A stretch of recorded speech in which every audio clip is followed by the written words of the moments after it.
A former Parkersburg South High School teacher is facing up to 10 years in prison after pleading guilty to charges of sexual abuse.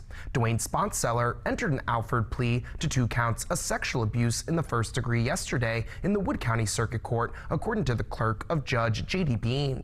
Sponseller faces 1 to 5 years for each of the felony counts. Under an Alford plea, the defendant denies their guilt but acknowledges that there is enough evidence that going to trial would likely result in a conviction. Wood County Assistant Prosecutor Russ Skogstad said he was glad to be able to come to a plea that was agreeable to the victims.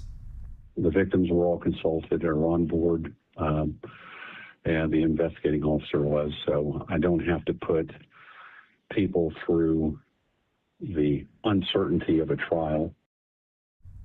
Sponseller's trial was set to begin on Monday. He was indicted on 16 counts, including 7 other counts of sexual abuse in the first degree and 7 counts of sexual abuse by a parent, guardian, or custodian.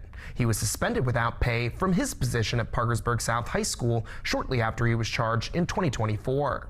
According to Wood County Schools Superintendent Christy Willis, an addendum will be added to the personal agenda of tonight's Board of Education recommending for Sponseller's termination. Sponseller's sentencing is scheduled for July 24th at 9 a.m.